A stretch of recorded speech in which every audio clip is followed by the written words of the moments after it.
ठीक है ना। पर यूनिट कास्ट आप देखें, एवरेज पर यूनिट कास्ट आपकी शुरू में ये, फिर कम, फिर कम, फिर कम, फिर आपकी तकरीबन मिनिमम पॉइंट कांस्टेंट रहती है और फिर अप। ठीक है ना। तो शुरू शुरू में आपकी एवरेज कास्ट कर्व देखें, एवरेज कास्ट कर्व में वही दुनिया दो चीजें शामिल है, आपका एवरेज फिक्स कास्ट भी शामिल है। ठीक है ना, एवरेज कास्ट में आपका एवरेज फिक्स कास्ट भी शामिल है और आपका एवरेज वेरिएबल कास्ट भी शामिल है। क्यों? क्योंकि इसमें तो दोनों चीजें शामिल है ना, फिक्स कास्ट भी और आपकी वेरिएबल कास्ट भी। तो हमने उधर देखा था, जब हमने एएफसी निकाला था, एवरेज फिक्स कास्ट जब हमने निकाला था, तो हमने देखा कि वो पर यूनिट डिक्रीज हो रहा है, जबकि अगर आप एबीसी देखें ना, तो एबीसी पर यूनिट इंक्रीज हो रहा है, पर यूनिट। क्लियर जी। तो अगर दोनों को कंबाइन कर दे, तो शुरू में आपकी एवरेज कास्ट कर्व, और आई रिपीट के एवरेज कास्ट में आपका average fix cost plus average variable cost दोनों शामिल है। तो शुरू शुरू में आपकी एवरेज फिक्स कास्ट कम होती है, एवरेज कास्ट, ठीक है ना। फिर वो मिनिमम पे पहुंच जाता है और कुछ टाइम के बाद वो अप हो जाते, तो इसलिए ये यू शेप होता है। इसका जो मेन जो रीजन है ना, वो आपका एएफसी है। ठीक है, एएफसी का मतलब ये कि शुरू शुरू में आपकी average fixed cost per unit decrease होती है। ठीक है ना। और आपकी एवरेज वेरिएबल कास्ट भी शुरू शुरू में अगर आप देखें तो वो डिक्रीज होती है, लेकिन फिर एक टाइम के बाद आपकी जब नंबर ऑफ यूनिट ज्यादा प्रोड्यूस करोगे तो आपका एवरेज वेरिएबल कास्ट ज्यादा आएगा, जबकि एवरेज फिक्स कास्ट कम होती है। तो इसी वजह से भी आपका मिनिमम पे पहुंच के ना वो फिर अप की तरफ। ठीक है ना भाई। तो इसमें दोनों एलिमेंट शामिल है, एवरेज फिक्स कास्ट भी शामिल है और एवरेज वेरिएबल कास्ट भी शामिल है। जी भाई। अब ये क्लियर है ना कि इसमें दोनों एलिमेंट शामिल है, तो एएफसी की वजह से ये डिक्रीज होता है, जबकि एवरेज वेरिएबल की वजह से ये इंक्रीज। ठीक है भाई। तो शुरू में डिक्रीजिंग स्टेज, फिर कांस्टेंट स्टेज और फिर इंक्रीजिंग स्टेज। ठीक है, तो इसमें दोनों एलिमेंट शामिल है, वेरिएबल कास्ट का एलिमेंट भी और फिक्स। यार आप इसका ना जरा निकालो, एवरेज वेरिएबल कास्ट निकालो जरा इसका, एवरेज वेरिएबल कास्ट। सवाल करें, मैं कैलकुलेटर लेके आता हूँ, 55।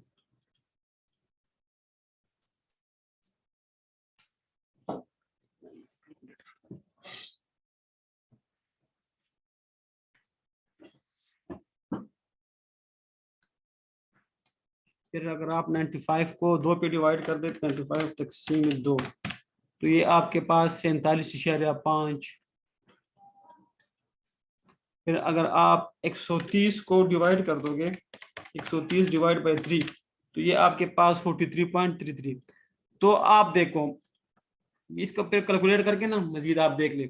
मैं आपको बताता हूँ वहीदुल्ला भाई मेरे, कि शुरू में आपकी एवरेज वेरिएबल कास्ट भी डिक्रीज होती है। क्यों? क्योंकि जब आपके पास जो लेबर होते हैं ना वो एफिशिएंट होते हैं, ठीक है ना, और आपको per unit average variable cast देती है, और उधर तो आपका एएफसी भी आपका गिरता रहता है, जैसे जैसे आप नंबर ऑफ यूनिट ज्यादा प्रोड्यूस करते हो तो आपका एफसी भी। तो शुरू में डिक्रीजिंग स्टेज, डिक्रीजिंग कास्ट, ठीक है जी।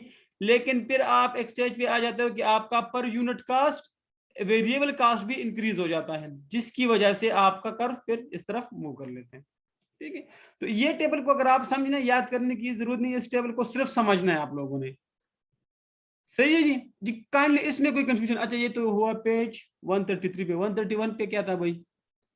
131 पे आप, 131 पे भाई कौन सा पॉइंट था वहीदुल्ला?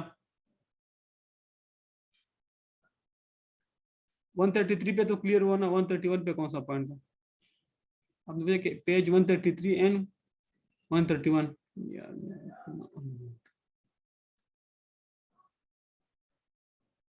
जी वहीदुल्ला,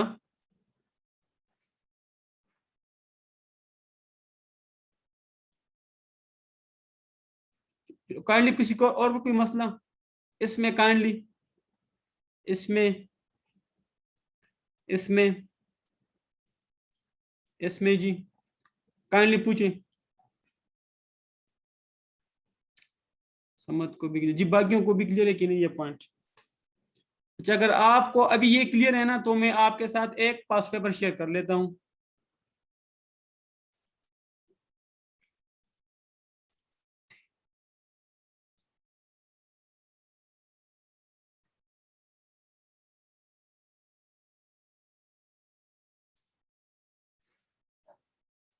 जी,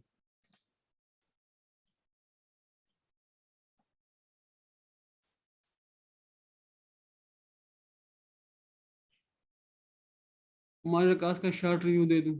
मैं उम्र बताता हूँ आपको। उमर मार्जिनल कास्ट का मतलब ये है कि जब हम यूनिट्स को प्रोड्यूस करते जाएंगे ना, तो जो एडिशनल यूनिट मुझे एडिशनल कास्ट देगा ना, उसको हम कहते हैं मार्जिनल कास्ट। फॉर एग्जांपल, आपने एक यूनिट प्रोड्यूस किया, उसकी कास्ट आई 5 रुपीज, ठीक है। जब आपने दो प्रोड्यूस किए, ठीक है ना, तो दो की कास्ट हो गई 9। दो प्रोडक्ट की कास्ट कंबाइन करके जब मैंने एक यूनिट प्रोड्यूस की, एक यूनिट, तो उसकी कास्ट 5। जब मैंने दो प्रोड्यूस किए तो उसकी टोटल कास्ट जो आई ना, टोटल कास्ट वो हुई 9। तो मार्जिनल कास्ट क्या हुई? ठीक है ना, 9 से मैं 5 माइनस करूंगा, पहले वाली की तो 5, दूसरी वाली की मार्जिनल कास्ट क्या आई? जी वहीदुल्ला भाई, मैं आपसे ये पूछ रहा हूँ ना कि 131 पे क्या था। यार मैं अपने म्यूट कर लेता हूँ। ठीक है, तो दूसरी की कास्ट 4। ठीक है, अगर इस तरह मैं 3 प्रोड्यूस करता हूं, 3, तो टोटल कास्ट मेरी बनती है 12। 3 को प्रोड्यूस करके ना मेरी टोटल कास्ट बन गई 12। तो तीसरे यूनिट को प्रोड्यूस करके मेरी कास्ट क्या आई? 3।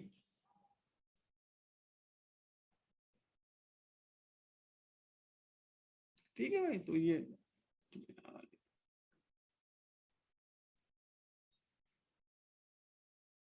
थर्ड लाइन, ठीक है। मैं पास पेपर करके ना मैं उसी तरफ चला जाता हूँ, फिर बुक्स की तरफ मैं दोबारा भी दुला जाता हूँ, ठीक है।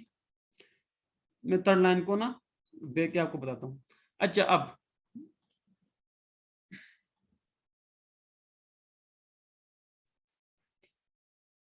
ये सवाल आप लोगों ने करना है। अगर ये यहां से आपने स्क्रीनशॉट लेना है तब भी अच्छा, ये वाला, ये, ठीक है। Calculate the elasticity of demand under the percentage method. तो जैन, समद, हारिस, वहीदुल्ला, उमर भाई, ये जो सवाल है ना, 2 मार्क्स का सवाल। अब उसने आपसे खुद कहा कि यार इसको ना आप परसेंटेज मेथड से सॉल्व कर दें, ठीक है। तो ये है अटेम्प्ट सितंबर 2019, ठीक है। तो मैंने कल आप लोगों को पास पेपर शेयर भी किए थे, तो नोट कर ले इसको कि सितंबर 2019 में आपने भाई मेरे ये न्यूमेरिकल करना है। काइंडली किसी को कोई कंफ्यूजन हो तो आप लोगों ने मेरे साथ डिस्कस करना है। क्लियर भाई? तो ये हो जाएगा ना, मैंने आपसे कहा था कि मैं साथ साथ न्यूमेरिकल देखूंगा और आपके साथ शेयर करूंगा। तो पास्ट पेपर मैंने कल शेयर किए आपको, ठीक है भाई। और क्वेश्चन 2 का बी पार्ट, आटम 2019, तो भाई आप लोगों ने ये करना है, एक ही दफा करना है, ठीक है। नीट कॉपी पे जब आप पेपर के लिए जाएंगे या आप अगर मॉक वगैरह हो जो भी हो, तो फिर उसको सिर्फ फिर दोबारा सॉल्व नहीं करना, फिर उसको देखना है बस, ठीक है भी। अगर आप टाइम हो तो दोबारा ही सॉल्व कर दें, तो सोने पे सुहागा। ये तो हो जाएगा ना इंशाल्लाह। अच्छा, अब कल जो मैंने आपको पढ़ाया था वो डायग्राम, कि जिसमें ए बी सी ए सी, ठीक है ना, उसका जो एक ये देखिए सवाल, question number 3, what do you understand by reserve price and describe any 6 factor which में इन्फ्लुएंस द रिजर्व प्राइस। तो हमने 4 पढ़े थे ना, ठीक है, और ये इधर 6 मांग रहा है, ठीक है ना। तो एक दो पॉइंट में किसी किताब से देखे ना, वो भी इंशाल्लाह आपको बता दूंगा। तो अगर आप वो 4 भी देख लेते हैं ना, तो वो भी काफी है, लेकिन इधर इसने 6 मांगे ना, ठीक है, और किताब में 4 है, ठीक है ना। तो 2 पॉइंट में किसी और जगह से देखे, वो आपको इंशाल्लाह वो भी बता दूंगा। तो देखिए, इस क्वेश्चन नंबर 3 का एक पार्ट तो आसान है, ये तो चैप्टर नंबर 2 के 3 से आए। मैं बी पार्ट की बात करूंगा। B part, show a graphical interaction of marginal cost, average variable cost MC, AVC, AFC and AC। वो कहते हैं यार ठीक है ना, ये जरा ग्राफिकल तरीके से मुझे जरा बता दो। Explanation of the graph is not required. देखो उसने खुद आपको बता दिया कि एक्सप्लेन ना करे, सिर्फ डायग्राम बनाए, डायग्राम। ठीक है ना, मुझे सिर्फ डायग्राम के थ्रू बताया, एक्सप्लेन ना करके, लिखे कुछ भी नहीं। तो आप लोगों ने डायग्राम, यार सेम ये डायग्राम बनना था ना भाई, ये वाला, ये वाला सेम ही बनाना था आप लोगों ने। ठीक है, और एक्सप्लेन नहीं करना था, सिर्फ डायग्राम बनाना था। बस क्या आप बताते कि सर ये FC कर्व इस तरह गिरता है, MC इस तरह बनता है, AC, और सेम इन्होंने इसी किताब से कॉपी किया है ये। जी, तो इस सवाल में कोई कंफ्यूजन? सर सिर्फ डायग्राम बनानी होगी या टेबल भी सर इसके साथ? क्या सर डायग्राम टेबल भी बनाना होगा? ना ना ना ना ना, ना मना, उसने 2 मार्क्स दिए ना उसको। तो अगर आप बगैर टेबल के बना सकते तो ठीक है ना, वो आपको पता होना चाहिए। 2 मार्क्स के लिए यार 2 मल्टीप्लाई बाई 1.8, तो 200, यार 4 मिनट का सवाल था ना, तो इसमें आप टेबल क्या बना, टेबल बनाने बैठ जाते तो फिर तो टाइम आया। तो 2 मार्क्स के लिए आपने सिर्फ इस तरह डायग्राम बनाते कि सर आप बताते कि यार AFC इस तरह गिरता है। आपको पता है ना लॉजिकल, तो आपको पता है ना कि AFC क्यों गिरता है। ठीक है ना, यस सर। ये हमारे पास MC कर्व था इस तरह। ठीक है ना, ये मेरे पास AC कर्व था। ठीक है ना, इस तरह एवरेज वेरिएबल कास्ट कर्व भी था मेरे पास। तो सेम ये चीज उसने लिखी है ना भाई यहीं से। तो वो देखना चाहता है कि बच्चे के कंसेप्ट क्लियर है कि नहीं, वो बना सकते हैं कि नहीं लॉजिकल। तो और लिखना आपने कुछ भी नहीं था, आप लोगों ने कुछ, उसने खुद सवाल में कहा कि यार आप ना एक्सप्लेनेशन इज नॉट रिक्वायर्ड। तो बस आप लोगों ने कुछ नहीं लिखना था भाई, ये सिर्फ ये चीज बनानी थी आप लोगों ने, ये चीज, ये सिर्फ ये, बस कुछ लिखना नहीं था भाई, कुछ भी नहीं लिखना था। Yes sir. अभी समझ आ गया कि नहीं? अगर आप लिखने बैठ जाते तो आपको अंडा मिलता फिर। Yes sir.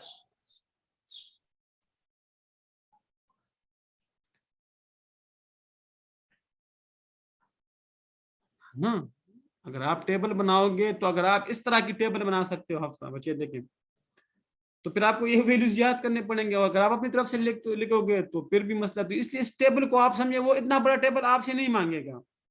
हाँ, वो टेबल की इंप्लीकेशन आपसे मांगे कि यार इस टेबल से ना डायग्राम बनाओ। देखो उसने आपको टेबल बना के ना वो नहीं कहा आपसे, उसने कहा डायग्राम बनाओ। तो आपको पता होना चाहिए कि AFC गिरता है। वो मैंने कल आपको टेबल से भी समझाया था कि AFC क्यों गिरता है, और लॉजिक भी आपको। तो ये आपको पता होना चाहिए कि AFC कर्व हमेशा इस तरह गिरेगा ये। ठीक है ना हफ्सा? आपको ये भी पता होना चाहिए कि MC कर्व हमेशा इस तरह यू शेप या हॉकी टाइप की जो शेप होती है इस तरह होती है। ठीक है ना, उसकी भी मैंने आपको रीजन बताई थी कि शुरू शुरू में आपके इक्विपमेंट में इफिशिएंसी ज्यादा होती है, तो वो कम टाइम में भी, कम कॉस्ट में भी आपको लिए प्रोडक्ट प्रोड्यूस कर लेता है। AC कर्व मैंने आपको कल इसके थ्रू भी बताया था कि ये इस तरह, ये क्यों इस तरह होते हैं। ठीक है ना, तो टेबल को आपने सिर्फ समझना है। वो इतना बड़ा टेबल मुझे नहीं लगता कि वो आपको इतना बड़ा टेबल वो आपसे कहे कि आप बना के दें। हाँ, वो इस तरह कर सकता है आपसे कि इसमें ना कुछ वैल्यू वो आपको मिसिंग करके दे। फॉर एग्जांपल, वो आपको ये 2 वैल्यू दे और आपसे कहे कि यार ना इससे आप टोटल कास्ट बनाओ, इससे एवरेज कास्ट करके मार्जिनल कास्ट कैलकुलेट करको। फॉर एग्जांपल ये डेटा दे दे आपको, ये वाला टैब, ये डेटा, और इससे कहे यार मिसिंग फिगर बताए जरा इसका। वो इस तरह कर सकता है आपके साथ। और मेरे ख्याल से क्वेश्चन बैंक में इस तरह के सवाल है भी कि उसने टेबल के कुछ मिसिंग फिगर दिए हुए हैं कि जरा कैलकुलेट करके दें। तो आपके नॉलेज को उधर वो टेस्ट करेगा कि बच्चे को मार्जिनल कास्ट, एवरेज कास्ट की कैलकुलेशन आती है कि नहीं आती। इज इट क्लियर ना? तो उधर पूछेगा आपसे कि फॉर एग्जाम्पल ये इतना यहां तक टेबल दे दे, ये 3 कॉलम, और कहे कि आप 2-3 कॉलम ये कैलकुलेट कर लो। या वो इस तरह उसने आपसे कुछ भी नहीं कहा, उसने कहा डायग्राम बना के दो मुझे कि AC कर्व किस तरह बनता है, ABC। तो अगर आप टेबल बनाने बैठ गए तो फिर तो सारा टाइम ज़ाया हो जाएगा। इसलिए मैं कह रहा हूँ कि इस टेबल को समझे। ठीक है ना, तो इंशाल्लाह डायग्राम बनाने में क्या मसला है फिर।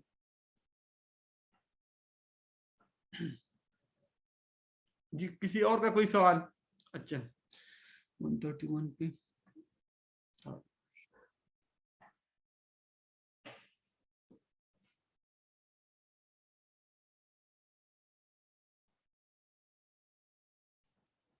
ये वाला, अब ये वाले पॉइंट की बात करते कि नहीं,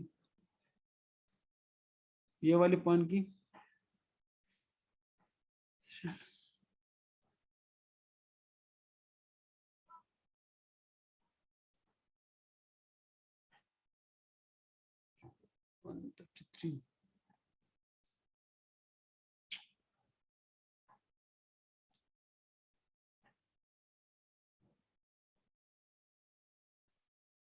ये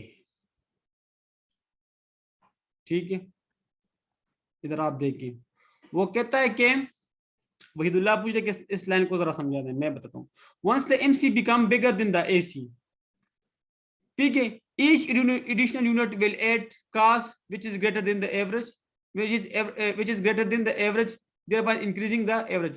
वो कहते हैं कि जब एक दफा आपका MC ये MC है, आपका AC से ज्यादा हो जाए, आपका MC is greater than AC, ठीक है ना, each additional unit will add cost which is greater than the average।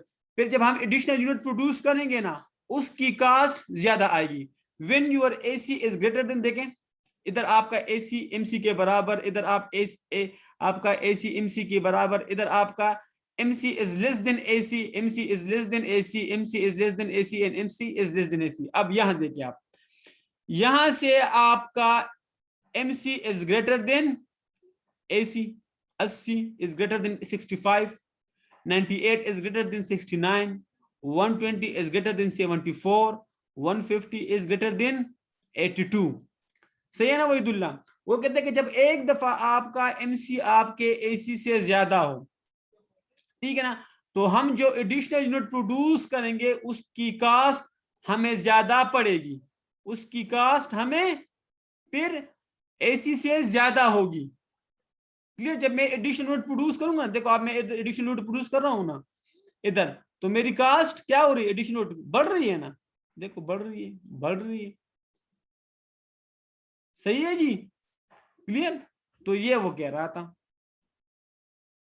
अब क्लियर है वही तुलना? इधर अगर आपका AC is less than MC, तो देखो एडिशनल यूनिट जब मैं प्रोड्यूस करता हूं तो मुझे कम कास्ट मिल रहा है। इधर कांस्टेंट, ये था वो पॉइंट जी। किसी और का कोई सवाल?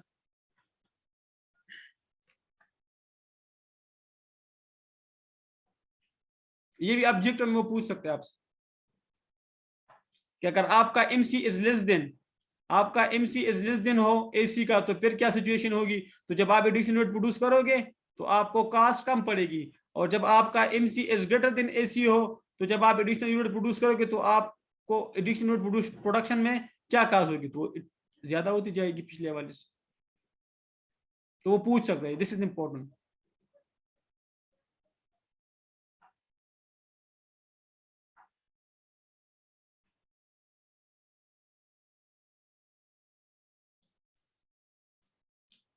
आपके ख्याल में हारिस इस तरह कुछ नहीं है? मेरे मेरे ख्याल में होना चाहिए भाई, ठीक है ना? तो सबको साथ कैरी करना होगा हारिस भाई। टाइम है हमारे पास इंशाल्लाह आपका।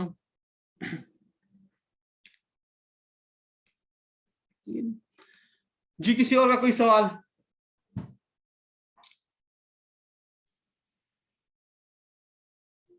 नहीं है तो आगे देखिए, लॉ ऑफ रिटर्न्स, सेम ये वही चीज है। Law of cost, law of cost को लॉ ऑफ रिटर्न्स भी बोलते हैं, ठीक है? So law of decreasing cost, law of increasing returns. कहने का मतलब ये कि अगर आपकी कास्ट कम होगी शुरू में, अगर आपकी कास्ट कम होगी तो आपका रिटर्न शुरू में ज्यादा होगा, लेकिन अगर आपकी कास्ट कांस्टेंट रहेगी तो आपकी रिटर्न भी कांस्टेंट होगी, और अगर आपकी कास्ट इंक्रीज होती जाती है तो आपकी रिटर्न कम होगी। क्लियर भाई? तो सेम इसी लॉस को लॉ ऑफ रिटर्न्स भी बोलते हैं। सही है जी? तो ये वही चीज है कि अगर आपकी इंक्रीजिंग रिटर्न्स मींस कि अगर आपका मार्जिनल कॉस्ट डिक्रीज हो रहा है तो इसका मतलब ये कि आपकी रिटर्न इंक्रीज हो रहा है। इधर अगर आपका मार्जिनल कॉस्ट कांस्टेंट तो आपकी रिटर्न कांस्टेंट रहेगी। अगर इधर आपकी एमसी ज्यादा होती जा रही है तो आपका रिटर्न डिक्रीज होगा। तो इसी टेबल से इसको ना लॉ ऑफ रिटर्न भी बोलते हैं। तो वाइस वर्सा कि रिटर्न इंक्रीज होगा तो कॉस्ट कम लगेगी, रिटर्न डिक्रीज होगा तो कॉस्ट ज्यादा लगेगी, और रिटर्न अगर कांस्टेंट होगा तो कॉस्ट भी कांस्टेंट होगा। ठीक है ना। तो इसको इसी देखो शुरू में उसने कहा कि लॉ ऑफ ये एक ही चीज, ठीक है। तो सेम यही डायग्राम एमसी एसी वही चीजें, सही भाई। तो this is called law of return as well. तो जब आप इंशाल्लाह खुद इसको पढ़ लेंगे ना तो आपको समझ में, मैंने कहा शायद आप लोगों ने पढ़ा होगा, सही। इसको अभी आप छोड़ दें, इसको पढ़ना है, इसको पढ़ना होगा जी। तो काइंडली इसमें कोई कंफ्यूजन, सेम वही ला है ना। अगर आपकी कास्ट डिक्रीज होगी तो आपकी रिटर्न इंक्रीज होगी, अगर आपकी कास्ट कांस्टेंट रहेगी तो रिटर्न कांस्टेंट रहेगी।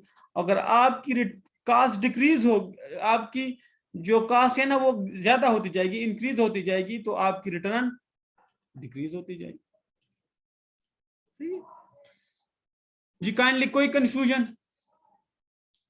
ठीक है।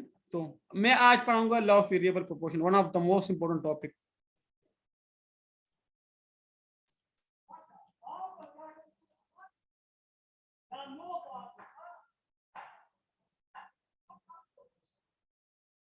जी अब देखें आप, हमने पढ़े थे शुरू में कुछ फैक्टर ऑफ प्रोडक्शन, और हमने कहा था कि तकरीबन 4 तरह के फैक्टर ऑफ प्रोडक्शन होते हैं। किसी भी गुड्स को बनाने के लिए हमें जो इंग्रेडिएंट्स चाहिए उसको इकोनॉमिक्स में कहते हैं एफओपी या फैक्टर ऑफ प्रोडक्शन। ये मेरे पास लैंड भी है, लेबर है, कैपिटल है और एंटरप्रेन्योर, ठीक है, एलसीई, या इसको ऑर्गेनाइजर भी बोलते हैं। अब आप देखिए लॉ ऑफ वेरिएबल प्रोपोर्शन कहते हैं कि अगर आपका एक फैक्टर वेरी करता रहे यानी वो वेरिएबल रहे, और आपके बाकी फैक्टर कांस्टेंट रहे या आपके बाकी फैक्टर फिक्स्ड रहे, ठीक है जी। अगर आपका एक फैक्टर वेरी करता रहे, फॉर एग्जांपल लेबर वेरी करता रहे, ठीक है, और आपके बाकी फैक्टर कांस्टेंट रहे, तो शुरू में आपकी प्रोडक्टिविटी हाई, एक टाइम आ जाएगा कि आपकी प्रोडक्टिविटी डिक्रीज होना शुरू हो जाएगी, फिर एक टाइम आ जाएगा कि वो अपने मैक्सिमम पे पहुंच जा डिक्रीज होना शुरू हो जाएगी, और फिर एक टाइम आएगा कि वो आपकी प्रोडक्टिविटी नेगेटिव में चली जाएगी। सेम वही कंसेप्ट जो हमने लॉ ऑफ मार्जिनल यूटिलिटी में पढ़ा था कि शुरू में जब आपकी प्रोडक्टिविटी होगी तो यूटिलिटी हाई इंक्रीज होती जाएगी, टोटल प्रोडक्टिविटी, फिर आपकी टोटल प्रोडक्टिविटी मैक्सिमम पे होगी, और एक पॉइंट आ जाएगा कि आपकी टोटल प्रोडक्टिविटी डिक्रीज होगी। क्लियर जी। सो अगर आपके 3 फैक्टर ऑफ प्रोडक्शन कांस्टेंट रहे यानी फिक्स्ड रहे, उसमें कोई चेंज ना आए, और एक फैक्टर ऑफ प्रोडक्शन आपका वेरी करता रहे, उसमें इंक्रीज आता जाए, तो शुरू में आपकी प्रोडक्टिविटी इंक्रीज होती जाएगी, एक टाइम आ जाएगा कि वो पीक पे पहुंच जाएगी, अपने पीक पॉइंट पे या मैक्सिमम पॉइंट पे होगा, फिर उसके बाद वो डिक्रीज होना शुरू हो जाएगा, और एक टाइम आ जाएगा कि आपकी मार्जिनल प्रोडक्टिविटी नेगेटिव में चली जाएगी। Is it clear? तो ये है बेसिक कंसेप्ट इस लॉ का। अब मैं आपको डिफिनीशन, ये टेबल आपकी किताब में नहीं है, ठीक है ना, तो टेबल आपने यहां से समझना है और इससे फिर डायग्राम बनाने हैं, ठीक है जी। अच्छा, अब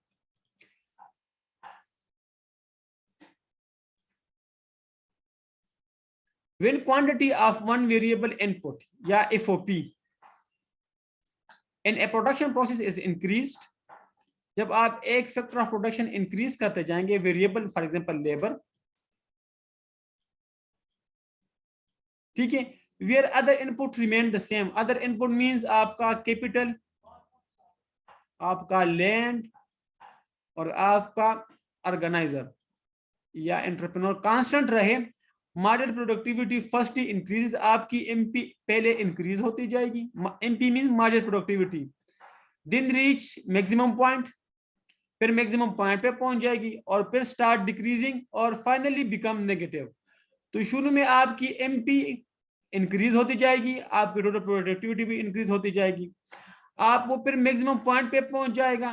मैक्सिमम पॉइंट पहुंचने के बाद आपकी एमपी यानी मार्जिनल प्रोडक्टिविटी डिक्रीज होना शुरू हो जाएगी और एक पॉइंट आ जाएगा कि वो आपकी नेगेटिव में चले जाएगी। ठीक है जी, तो ये है लॉ ऑफ वेरिएबल प्रोपोर्शन। ठीक है ना, प्रोपोर्शन स्टेजेस के मुख्तलिफ स्टेजेस से वो ये लॉ होके गुजरती है। तो इसमें 3 स्टेजेस हैं। पहला स्टेज कि आपकी एमपी इंक्रीज, दूसरा स्टेज कि वो अपने पीक पे होगा, और तीसरा स्टेज कि डिक्रीज होना और फिर वो नेगेटिव साइड पे आ जाएगा। क्लियर? तो जी कंसेप्ट में कोई मसला, काइंडली कंसेप्ट में कोई इशू? क्लियर? अब मैं आपको ना इसको ना टेबल से समझाता हूं। अच्छा, अब ये देखिए, लैंड आपका फिक्स्ड, ठीक है ना, और कैपिटल में भी कोई चेंज ना आए। फॉर एग्जांपल ये मेरे पास 10 एकड़ लैंड है या 10 जीरब आप जो भी ले ले, कनाल ले रहे, ठीक है ना, ये मेरे पास फिक्स, ये आपकी कांस्टेंट, ठीक है ना, इसमें कोई इंक्रीज ना आए। अगर इंक्रीज आएगा तो ये लॉ फिर एप्लीकेबल नहीं होगा। नंबर ऑफ लेबर ये आपका एक फैक्टर ऑफ प्रोडक्शन है जो कि वेरी करता रहेगा। सही है जी। तो zero total productivity, for example मैं कहता हूँ यार ये ना वीट की प्रोडक्शन वो करता है, ये आप ना इसको ना आप टन में ले लें। तो जब आपके पास 10 एकड़ लैंड हो और उस पर कोई भी आपके लेबर एम्प्लॉय ना करे तो वो जमीन तो बंजर रहेगी ना। जब वो बंजर रहेगी, यूजलेस रहेगी, तो कोई प्रोडक्शन नहीं होगी, टोटल प्रोडक्टिविटी भी नहीं होगी, मार्जिनल प्रोडक्टिविटी भी नहीं होगी, और एवरेज प्रोडक्टिविटी भी नहीं होगी। एपी मींस एवरेज प्रोडक्टिविटी, ठीक है ना, इधर उधर एवरेज का था ना, तो इधर एवरेज प्रोडक्टिविटी। ठीक है जी। अब जब मैंने एक लेबर एम्प्लॉय किया उस 10 एकड़ लैंड पे, ठीक है ना, तो उसने मुझे टोटल प्रोडक्टिविटी दे दी फॉर एग्जांपल 4 टन, गंदम की पैदावार 4 टन हो गई, एमपी भी 4, 4 से आप 0 माइनस करोगे तो आपके पास 4 आएगा, ठीक है ना हारिस। और जब आप इसकी एवरेज निकालोगे तो 4 को टोटल प्रोडक्टिविटी जब आप 1 पे डिवाइड करोगे तो आपके पास 4 ही आएगा। क्लियर? अब जो लैंड तो मेरे पास फिक्स ही रहेगी, ठीक है। जब मैंने उस पे 2 लेबर एम्प्लॉय किए, क्लियर, तो उसने मुझे ना टोटल प्रोडक्टिविटी मेरी हो गई 11, उसने मुझे ना 11 टन का ना वो वीट दे दी, या मन ले ले आप जो भी ले। क्लियर? तो मेरे पास एमपी मेरी क्या होगी, सेकंड लेबर ने मुझे कितनी प्रोडक्टिविटी दी, तो जब मैं 11 से 4 माइनस करूंगा तो मेरे पास 7 आ जाएगा। तो टोटल प्रोडक्टिविटी तो मेरी हो गई 11 मन या 11 टन, ठीक है जी। लेकिन मेरे पास जो सेकंड लेबर ने जो मुझे प्रोडक्टिविटी दी है वो है ना 7। और एवरेज प्रोडक्टिविटी किस तरह कैलकुलेट करेंगे, जब 11 को हम 2 पे डिवाइड करेंगे तो मेरे पास 5.5, तो एवरेज उसने ना मुझे ये दे दिया पर लेबर ने। जब मैंने 3 लेबर एम्प्लॉय कर दिए उसी 10 एकड़ लैंड पे, तो उसने ना मुझे ना 20 टन दे दिए। 20 टन की जब उसने मुझे प्रोडक्शन दे दी तो थर्ड लेबर ने मुझे कितनी प्रोडक्शन दे दी, थर्ड, तीसरे ने, तीनों ने तो इकट्ठा मिलके 20, लेकिन तीसरे ने मुझे ना 9, ठीक है ना। 9 किस तरह आया, 20 से मैं 11 माइनस करूंगा तो 9 आ जाएगा। और इसकी एवरेज मैंने किस तरह निकाली, जब मैं 20 को 3 पे डिवाइड करूंगा तो ये 6.6। क्लियर?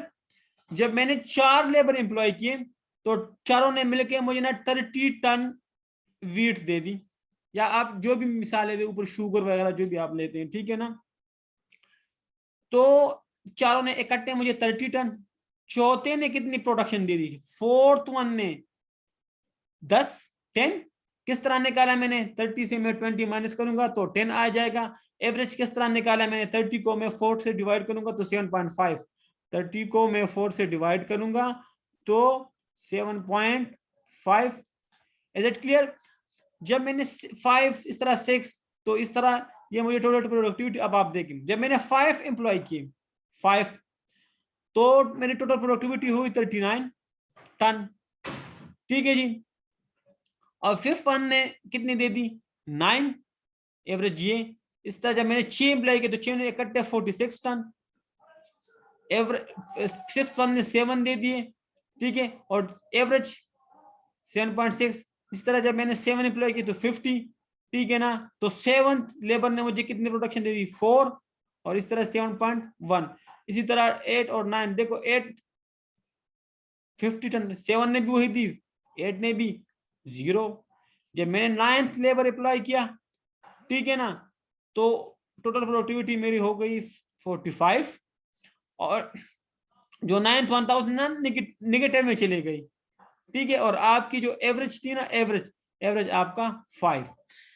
अब देखिए ये किस तरह, आपकी लैंड तो फिक्स है ना, जब आप नंबर ऑफ लेबर ज्यादा एम्प्लॉय करते जाएंगे तो यार लैंड की भी तो एक कैपेसिटी होती है ना, क्लियर जी, कि यार आप लेबर ज्यादा करते जाएंगे तो वो आउटपुट आपको देगा, लेकिन फिर आपकी जो एडिशनल प्रोडक्टिविटी होगी, जो आपको एडिशनल लेबर एम्प्लॉय करेगा, तो वो डिक्रीज होते जाएगी, क्योंकि लेबर भी तो यूटिलाइज होता रहता है ना, उसकी भी तो कैपेसिटी कम होती रहती है, ठीक है। तो इसी वजह से जब आप शुरू में नंबर ऑफ लेबर ज्यादा करते हैं तो आप लैंड जो है ना वो इफिशिएंटली परफॉर्म करते हैं, लेकिन जैसे जैसे आप नंबर ऑफ लेबर इंक्रीज करते जाएंगे तो वो यूटिलाइज होते जाएंगी लैंड, ठीक है ना, और उसकी कैपेसिटी में डिक्रीज आता जाएगा। और इसलिए शुरू में आपकी टोटल प्रोडक्टिविटी ज्यादा, एक टाइम आएगा कि कांस्टेंट, और एक टाइम आएगा कि वो डिक्रीज होती जाएगी। मार्केट प्रोडक्टिविटी में जैसे जैसे आप नंबर ऑफ लेबर इंक्रीज करते जाएंगे तो शुरू में वो इंक्रीज होता रहता है, ठीक है। फिर वो अपने पीक पे पहुंच जाता है, पीक के बाद वो डिक्रीज होना शुरू हो जाता है, और एक टाइम आ जाता है कि वो नेगेटिव क्वाड्रेंट में चला जाता है, और आपकी प्रोडक्टिविटी, मार्जिन प्रोडक्टिविटी नेगेटिव हो जाती है। शुरू में आपका एवरेज कम होता है, वो बढ़ जाता है जैसे जैसे, ठीक है ना, एक टाइम आ जाता है कि वो पीक पे पहुंच जाता है, और फिर उसमें भी डिक्रीज आता है। तो काइंडली इस टेबल में कोई कंफ्यूजन, ये टेबल मैं आप लोगों के साथ शेयर कर भी दूंगा जी। सो हफ्सा, हारिस, समद, वहीदुल्ला, अक्सा, आयशा, जी जी, बहुत total productivity 50 तक है ना, mung pagkaso labor achieve da kami yole उधर जो है ना वो लैंड की कैपेसिटी भी तो कम होती है ना। आप देखें एक ही 10 एकड़ लैंड है ना, उस पर आप नंबर ऑफ लेबर इंक्रीज करते जाएंगे, तो यार वो जितना एब्जॉर्व कर सकते हैं वो उतना लेबर एब्जॉर्व कर लेगा ना, बाकी उस पर आप एडिशनल लेबर एम्प्लॉय करोगे तो उसकी कैपेसिटी में तो इंक्रीज नहीं आएगा ना, उसकी कैपेसिटी में तो इंक्रीज नहीं आएगा, उसकी एफिशिएंसी में तो इंक्रीज नहीं आएगा। हमारे पास टेक्नोलॉजी भी कांस्टेंट है, हमारे पास लैंड भी कांस्टेंट है जी। Kaya like sir 50 ton mung ladara kay ka na sir जी जी, no kumung pag arso na labor spiachu no da ko pagkara 45 to na kuzi na bas 50 constant shi kana तो उधर यार मैं मेरा भाई, अगर आप गांव बंदा, मैं आप में से जो बंदे भी गांव से होंगे ना, मैं उस